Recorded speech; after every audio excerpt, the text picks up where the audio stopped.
Hello जी and welcome back to my channel. तो आज हम निकल पड़े हैं एक और शॉर्ट टूर के लिए अपनी पूरी फैमिली के साथ। तो इस टूर पर निकलते हुए ना हम सब बहुत एक्साइटेड थे क्योंकि हम इस जगह पहली बार जाने वाले थे और क्योंकि आज शिवरात्रि थी तो भगवान शिव के दर्शन करना तो बनता ही था। तो हमने सोचा कि क्यों ना आज हम सुद्ध महादेव जी के मंदिर जाएं जो कि जम्मू से कम भी 120 किलोमीटर दूरी पर है और पत्नी टॉप के आसपास के एरिया में ये पड़ता है। तो भाई रास्ते में ना हमें एक बहुत अच्छी सी जगह दिखी और हमने गाड़ी रोकी और सोचा क्यों ना यहाँ की छोटी सी एक वीडियोग्राफी की जाए। आप देख सकते हैं यहाँ ना बहुत ही सुंदर सा एक झरना बह रहा था और पता है ये वीडियो में इतना सुंदर आपको नहीं लग रहा होगा, लेकिन सामने जो इसका नज़ारा था ना, जो इसकी ब्यूटी थी वो एक अलग ही लेवल की थी। और पानी का जो शोर था ना इतना अच्छा लग रहा था इसकी आवाज सुनकर। काफी टाइम हमने यहाँ वीडियोग्राफी की, फोटोग्राफ्स लिए, बट वापसी के टाइम हमने देखा कि अरे भाई हमारी तो गाड़ी ही स्टार्ट नहीं हो रही।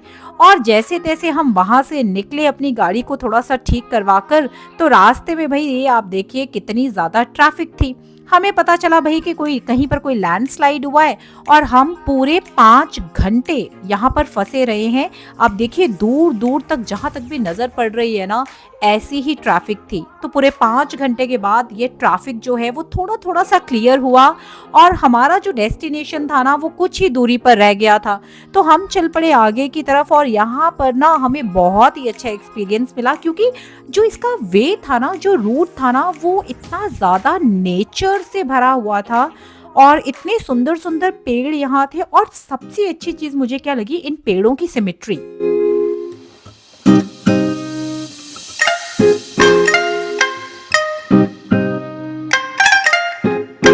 तो भाई कहते हैं ना नेचर की तो बात ही अलग होती है। तो भाई हमने यहाँ गाड़ी रोकी और इतना सुंदर व्यू था कि हम कैसे एक वीडियो रिकॉर्ड किए बिना यहाँ से आगे आ जाते। और पहाड़ों पर ये जो सनलाइट पड़ रही थी ना, देखिए इन्होंने इस पहाड़ों का रंग गोल्डन कर दिया था। तो भाई हमें ऐसा लग रहा था जैसे हम सोने के पहाड़ों के बीच आ गए हैं। और फिर हमने यहाँ पर निकाली अपनी सेल्फी स्टिक, एक वीडियोग्राफी की, कुछ फोटोग्राफ्स लिए, कुछ मस्ती की और चल पड़े फिर आगे की तरफ। और भाई देखिए जैसे जैसे हम आगे की तरफ गए ना तो हमारे मन में ना एक्साइटमेंट बढ़ती जा रही थी, क्यूरियोसिटी बढ़ रही थी कि पता नहीं मंदिर कितना खूबसूरत होने वाला है। तो जी हम पहुंच गए सुद्ध महादेव जी के मंदिर और यहाँ ना हम काफी रात को पहुंचे क्योंकि हम ऑलरेडी पीछे बहुत लेट हो चुके थे। तो भाई यहाँ पर है मंदिर के बाहर एक दुकान जहाँ से सभी लोग प्रसाद लेते हैं।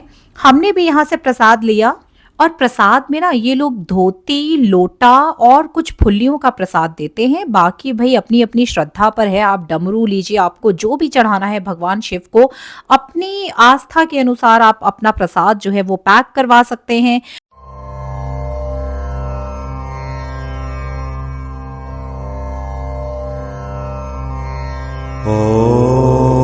और भी देखिए ये है मंदिर का मेन एंट्रेंस। आप देखिए यहाँ पर ना इतने ज्यादा लोग आए हुए थे और ये जो आप देख रहे हैं ना छोटा सा एरिया, यहाँ लोग हाथ पांव धोते हैं, मुंह धोते हैं और फिर मंदिर के अंदर जाते हैं। तो ये देखिए एक व्यू मैं आपको दिखा रही हूँ मंदिर के बाहर का कि किस तरह से मंदिर के बाहर का एरिया जो है वो दिखाई देता है। और क्योंकि ये दिन भाई बड़ा स्पेशल था, शिवरात्रि थी, तो यहाँ ना एरिया को बहुत सुंदर सजाया गया था।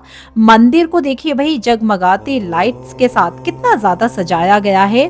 और भाई अब हम बढ़ रहे हैं मंदिर के अंदर और आपको कराएंगे एक बहुत ही पवित्र और बहुत ही अमेजिंग सा टूर।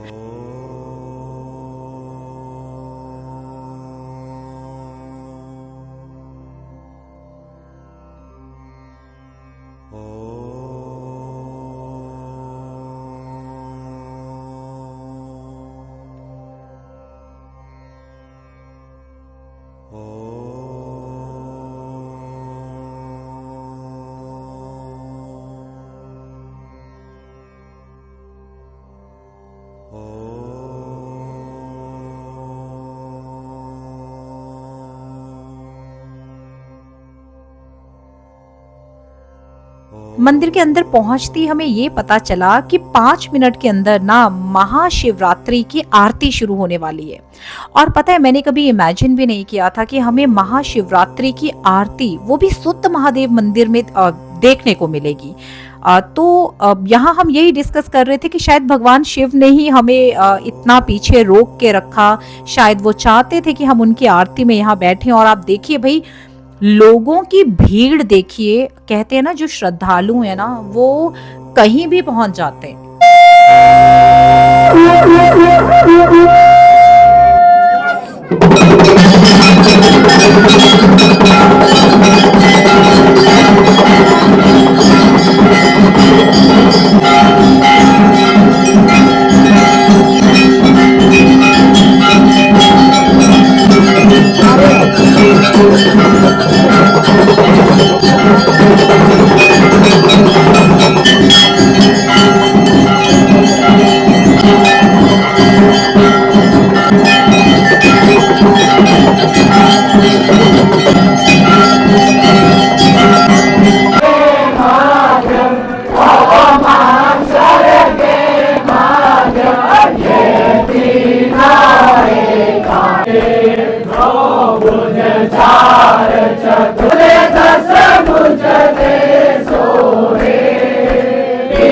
अपने गुरु महाराज की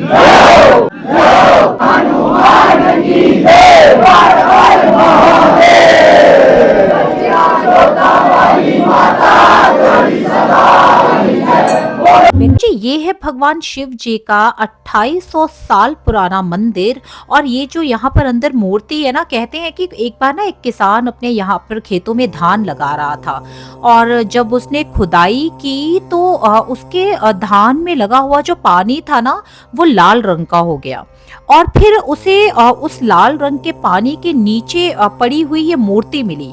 उसने ये मूर्ति उठाई और यहाँ तब एक पेड़ हुआ करता था उसके नीचे रख दी। अगले दिन जब वो उस मूर्ति को उस पेड़ के नीचे से उठाने की कोशिश करने लगा ना, तो ये जो मूर्ति आप देख रहे हैं ना भगवान शिव पार्वती की, ये मूर्ति उससे उठाई ही नहीं गई। और उसे स्वप्न में आके भगवान शिव ने ये कहा कि मैं यहाँ से अब कहीं नहीं जाना चाहता हूँ, तुम यही मेरा स्थान बनवाओ। तब से इस जगह पर भगवान शंकर की पूजा अर्चना की गई। और ये जो त्रिशूल आप देख रहे हैं ना, यहाँ पर इसके बहुत बड़े दर्शन जो हैं, पवित्र दर्शन माने जाते हैं। कहते हैं कि ये भगवान शिव का ना असली त्रिशूल है। माता पार्वती जब यहाँ भगवान शिव को पाने के लिए तपस्या कर रही थी ना, तो एक राक्षस था जिसका नाम सुदान था। वो राक्षस अचानक माँ पार्वती के आगे आ गया, जिसको देख के माँ पार्वती डर गई और उनकी चीख निकल गई। भगवान शिव को जब इस बात का आभास हुआ तो उन्होंने ना कैलाश से अपना त्रिशूल जो था वो फेंका और उस राक्षस का वध कर दिया।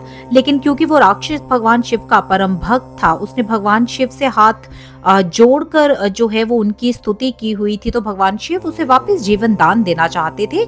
लेकिन उस राक्षस ने कहा, जिसका नाम सुदान था, उसने कहा कि उसे अब पुनः जीवन नहीं चाहिए। वो चाहता है कि वो भगवान शिव जो हैं उनके पास ही सारी जिंदगी जो है आने वाले समय तक वो उन्हीं के पास यहाँ पर रह सके।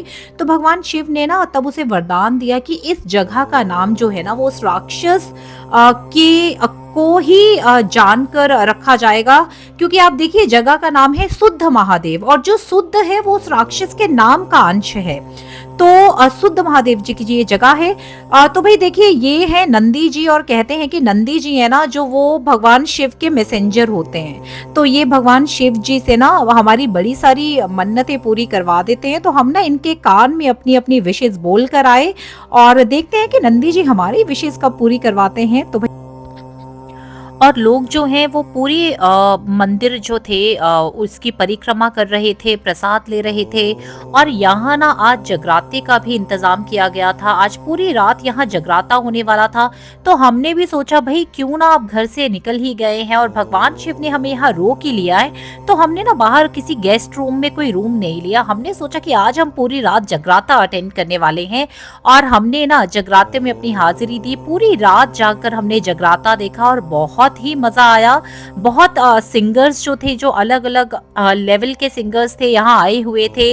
लोकल लोग यहाँ थे, बाहर से भी काफी लोग आए थे, और इन्होंने ना सभी श्रद्धालुओं को कंबल जो है वो अपनी तरफ से दिए थे ताकि रात को उन्हें ठंड ना लगे। नीचे गद्दे बिछाए गए थे और यहाँ पर ना लोगों ने बहुत एंजॉय किया। एंड लोग जो हैं वो अपनी भक्ति भावना में इतना लीन हो गए थे कि वो ना जितने भी भजन हो रहे थे उस पर सब ना नाच रहे थे। बड़े बूढ़े बच्चे सब मिलके बारी बारी से नाच रहे थे और बहुत एंजॉय कर रहे थे भगवान शिव की शिवरात्रि को। तो भाई यहाँ पर अपनी हाजिरी देने के बाद कुछ टाइम के बाद हमें ठंड लगने लगी, तो हमने सोचा क्यों ना भाई लंगर खाने के लिए जाया जाए। मगर यहाँ जो पकौड़े बनाए गए थे ना उसमें ना भांग मिलाई गई थी। तो पकौड़े तो हमने नहीं खाए, लेकिन जो चाय गर्मा गर्म बन रही थी ना और वो श्रद्धालुओं के लिए थी और जितना चाहे आप चाय यहाँ से ले सकते थे। तो हमने चाय पी और फिर नेक्स्ट डे मॉर्निंग हमने सुना कि यहाँ ना इस नंदी जी के नीचे से निकलना बहुत ज़रूरी होता है। कहते हैं कि शरीर के बहुत से कष्ट दूर हो जाते हैं, लेकिन इसके नीचे से हर कोई नहीं निकल पाता है, बस वही लोग निकल पाते हैं। कहते हैं कि जो दिल के सच्चे होते हैं या जिनके दिल में किसी भी तरह का कोई पाप नहीं होता है। तो भाई ये था मेरा भाई, पहली अटेम्प्ट में तो ये फेल हो चुका था।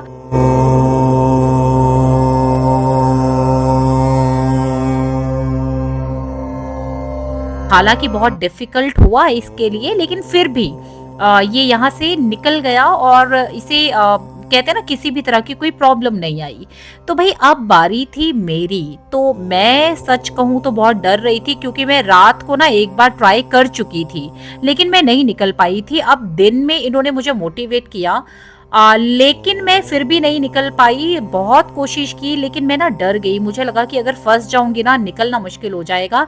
तो एट लास्ट मैंने गिव अप कर दिया और मैं भाई पीछे वापस मुड़ गई, क्योंकि मैं जानती थी कि मैं नहीं निकल पाऊंगी। तो भाई ये था हमारा यहाँ का ना एक लास्ट एक्सपीरियंस और बहुत मज़ा आया इस टूर में। भगवान शिव जी के दर्शन करके, मंदिर बहुत खूबसूरत था, रहने का बंदोबस्त बहुत अच्छा था और भगवान जी के जो दर्शन हुए ना वो बहुत ही अच्छा हमें लगा। तो भाई ये मंदिर के बाहर हमने मॉर्निंग टाइम कुछ सेल्फीज ली, एक छोटा सा क्लिप बनाया और अब हम चल पड़े हैं अपने नेक्स्ट डेस्टिनेशन की तरफ, क्योंकि अब हम यहाँ आ ही गए थे। तो यहाँ पर ना मानतलाई नाम की एक और जगह है, तो हमने सोचा कि अब हम वहां भी दर्शन करके जाएंगे और मानतलाई के बाद हम आपको एक और जो है नेक्स्ट व्लॉग में आपको एक और जगह दिखाएंगे। तो भाई नेक्स्ट व्लॉग में हम आपको बताएंगे कि मानतलाई जगह जो है वो क्यों फेमस है, कैसे दिखती है और क्या वहाँ की जो है वो खास बात थी। तो बने रहिए हमारे चैनल के साथ और ये व्लॉग जो है, हमारे व्लॉग्स जो हैं अपनी फैमिलीज और फ्रेंड्स के साथ शेयर करिए। और अगर आपको हमारे व्लॉग्स पसंद आते हैं तो कमेंट बॉक्स में हमें जरूर बताइए। Till then stay tuned and keep watching our vlogs.